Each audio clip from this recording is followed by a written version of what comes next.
আসসালামু আলাইকুম বন্ধুরা, কেমন আছেন সবাই? আশা করছি ইনশাল্লাহ সকলে ভালো আছেন। আজকে আপনাদের মাঝে গ্রিস দেশ সম্পর্কে আলোচনা করব। আসলে রিসেন্টলি এই দেশটি নিয়ে কিন্তু এখন অনেকেই যাওয়ার জন্য কিন্তু আগ্রহী, অনেকেই আছেন নতুনভাবে এখন এই গ্রিস দেশটিতে চেষ্টা করতে চাচ্ছেন যাওয়ার জন্য। তো মূলত এই দেশটিতে এখন আপনি যেতে পারবেন কিনা বাংলাদেশ থেকে ভিসা নিয়ে, এবং বর্তমানে এই গ্রিস দেশটির পরিস্থিতি কি, ভিসা হবে কিনা, বা আপনারা কি সিস্টেমে ভিসা পেতে পারেন, গ্রিসে আপনারা খুব দ্রুত সময়ে কিভাবে যেতে পারেন, তো সেই সব বিষয়গুলো নিয়ে আজকে আমরা কথা বলবো। ভিডিওটি না টেনে শেষ পর্যন্ত দেখবেন, তাহলে অনেক ধরনের তথ্য কিন্তু আজকের এই ভিডিও থেকে আপনারা পেয়ে যাবেন। আর আপনি যদি আমাদের চ্যানেলে একদম নতুন ভিউয়ার্স হয়ে থাকেন, চ্যানেলটিকে সাবস্ক্রাইব করে রাখবেন। আমরা নেক্সট টাইমে যখনই বিভিন্ন ধরনের তথ্য আমরা আমাদের এই চ্যানেলে দেব, গ্রিস সহ বিভিন্ন ইউরোপের যেসব দেশ আছে, তো সাথে সাথে কিন্তু ভিডিওটি পৌঁছে যাবে আপনাদের কাছে। অবশ্যই তার জন্য চ্যানেলটিকে সাবস্ক্রাইব করে রাখবেন, এবং আপনারা কি জানতে চাচ্ছেন সেটা আপনারা কমেন্ট করবেন। আমরা চেষ্টা করব আরও বিভিন্ন ধরনের তথ্য আপনাদের দিয়ে কিন্তু হেল্প করার। তো তাহলে চলুন আর কথা না বাড়ি, আজকে আমরা গ্রিস দেশটি সম্পর্কে বিস্তারিত তথ্য আমরা এই ভিডিও থেকে জেনে নিই। আচ্ছা, আপনারা জানেন গ্রিস হচ্ছে একটি ইউরোপের সেনজেন কান্ট্রি। বর্তমানে আমাদের অনেক বাঙালি ভাই আছেন যারা এই দেশটিতে যাওয়ার জন্য কিন্তু চেষ্টা করছেন। অনেকেই অনেক দিন থেকে চেষ্টা করছেন, আবার অনেকেই আছেন যারা নতুনভাবে ফাইল সাবমিট করতে চাচ্ছেন। তো মূলত এই দেশটি আপনার জন্য কেমন হবে?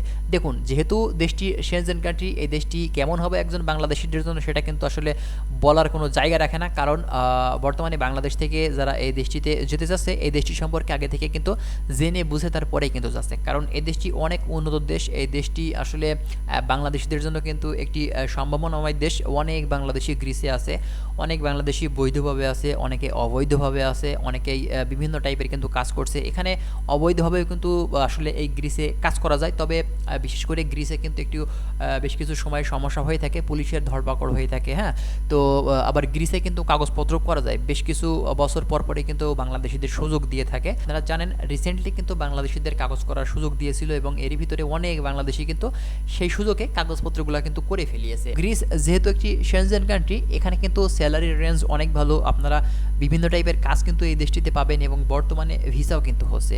দেখুন, প্রথমত আপনাদেরকে ভিসার যে প্রক্রিয়াগুলো সেগুলো আপনাদেরকে বলি। যে দেখুন, বাংলাদেশের যে ভিএফএস গ্লোবাল আছে, এখান থেকেও কিন্তু আপনি আপনার ফাইল সাবমিট করে আপনার ভিসার যে কার্যক্রম সেটা কিন্তু বাংলাদেশ থেকেও করতে পারবেন। আবার আপনি যদি মনে করেন যে না, আমি ইন্ডিয়াতে গিয়ে করবো, অবশ্যই আপনি ইন্ডিয়া থেকেও কিন্তু করতে পারবেন। তবে সব থেকে বেটার হবে কোনটা, বাংলাদেশ থেকে নাকি ইন্ডিয়া থেকে? আমি আপনাদেরকে সাজেস্ট করব অবশ্যই আপনি যদি ইন্ডিয়া থেকে করেন তাহলে সব থেকে ভালো হয়।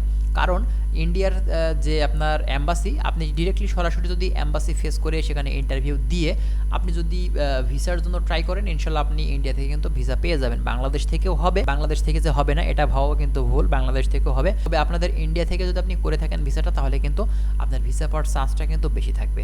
তো বর্তমানে এখন আপনি যদি এই গ্রিস দেশটিতে যেতে চান, অবশ্যই কিন্তু বর্তমানে বাংলাদেশ থেকে এখন আপনি যেতে পারবেন।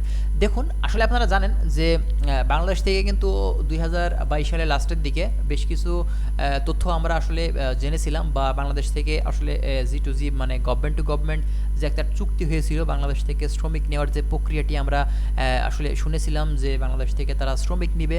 তো মূলত এই যে কার্যক্রমটি সেটা কিন্তু এখন পর্যন্ত আসলে মানে চলমান অবস্থাতেই আছে, কিন্তু এর যে কার্যক্রম সেটা কিন্তু এখন পর্যন্ত সাকসেস হয়নি। বাংলাদেশিরা কিন্তু এই যে প্রক্রিয়াটি মানে সরকারিভাবে যাওয়ার যে সিস্টেমটি সেইভাবে কিন্তু এখনও যেতে পারেনি।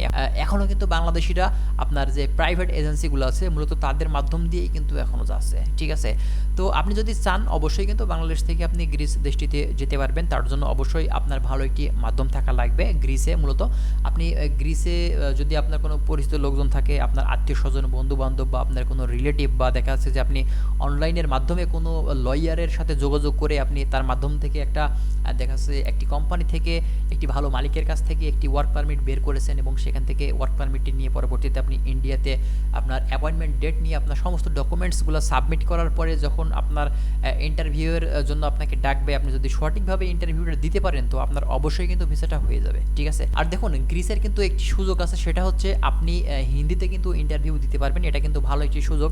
অনেক বাংলাদেশি আছেন যে হিন্দিতে কথা বলতে পারেন। মূলত এখানে বাংলাতে ইন্টারভিউ দেওয়ার কিন্তু কোনো সুযোগ নেই, কোনো দোভাষী নেই বাংলাতে কথা বলা, শুধুমাত্র হিন্দিতেই কিন্তু তারা দোভাষী রেখেছে। মূলত হিন্দিতে আপনি কিন্তু কথা বলতে পারবেন। ঠিক আছে, আর ইংলিশে, এই দুইটা ভাষায় কিন্তু আপনি সেখানে কথা বলতে পারবেন।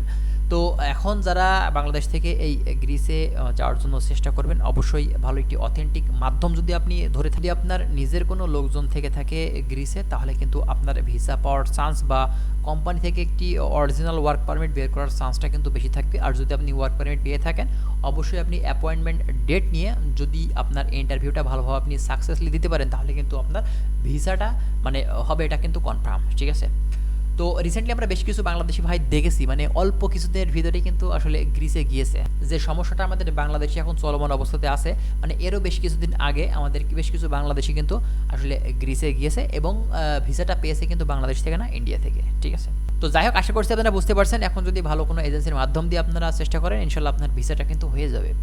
তো আর কিছু যদি আপনাদের জানার থাকে, অবশ্যই আপনারা কমেন্ট করবেন, আমরা চেষ্টা করব আরও বিভিন্ন ধরনের তথ্য আপনাদেরকে দিয়ে হেল্প করার। আর বাংলাদেশে বর্তমান যে চলমান সমস্যা চলছে, এর ভিতরে আপনাদের ভিসার যে কার্যক্রম, এটা কিন্তু একটু ধীর গতিতে, বা দেখা যাচ্ছে যে আপনার ফাইল প্রসেসিংটা করতে একটু সময় লাগতে পারে, কারণ যেহেতু এখন বাংলাদেশে বিভিন্ন ধরনের সমস্যা চলছে। আমরা যতটুকু দেখছি, এজেন্সিদের কার্যক্রমগুলো কিন্তু তারা সঠিকভাবে করতে পারছে না, এবং তারা টাইম টু টাইম অফিস কিন্তু বর্তমানে এখন করতে পারছে না। মানে আপনারা জানেন, বেশ কিছু সমস্যা কিন্তু তাদেরকে ফেস করতে হচ্ছে, এবং ইন্টারনেটেরও কিন্তু একটি সমস্যা আছে, সেটাও কিন্তু আপনারা জানেন। হ্যাঁ, তো যাই হোক, বর্তমানে চলমান সমস্যা হয়তো খুব শীঘ্রই কাটিয়ে উঠবে আমাদের বাংলাদেশ, এবং আমরা হয়তো আবারও আগের মতোই আপনার এই ভিসার যে কার্যক্রমগুলো মূলত আবারও কিন্তু বিভিন্ন এজেন্সি যারা কাজ করে থাকে, তারা কিন্তু আবারও সঠিকভাবে করতে পারবে।